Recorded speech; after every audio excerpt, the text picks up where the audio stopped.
Саламатсыздар ма балалар? Саламатсыздар.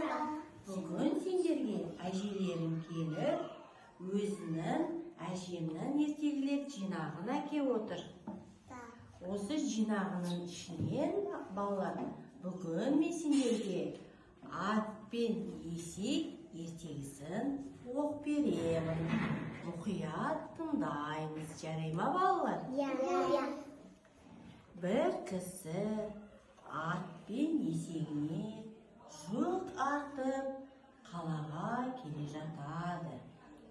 Қалаға дейін жол ұзақ екен. Ауыр жүк көтерген есек шаршап атқа: "Менен біраз жүкті алшы, көтере алмай келемін" дейді. Ат оған көмектеспей қояды екен.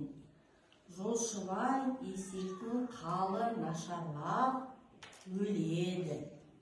Сонан соң есекке артылған барлық жүкпен қоса есектің терісін сыпырып алып атқа артады.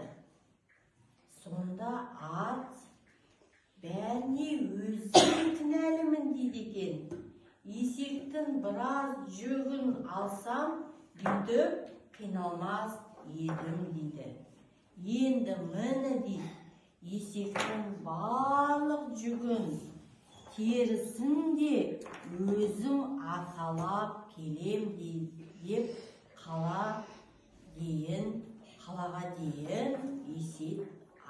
есектің бүкіл жүгін арқалап келеді екен балалар.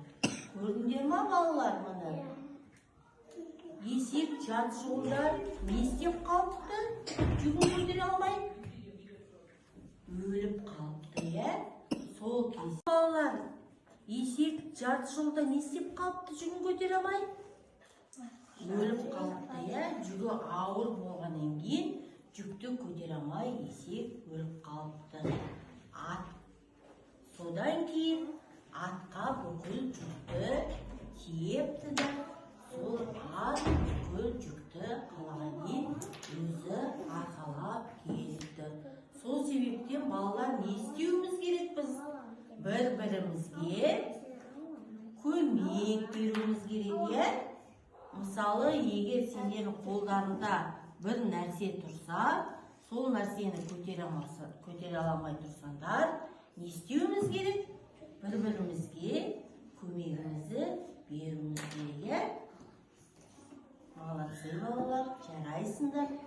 Қандай ертегі білесіңдер сендер? Қандай ертегі? Аю деген ертегі білесіңдер, Тағы да қасқыр туралы ертегі білесіңдер, Түлкі қандай аң бізде? Түлкі бізде қандай аң? Қу, аңыл, Қу аң бізде түлкі. Жарайсыңдар балалар, көп ертегі біледі екенсіңдер. Енді келесі кездескенше сау, саламат боламыз.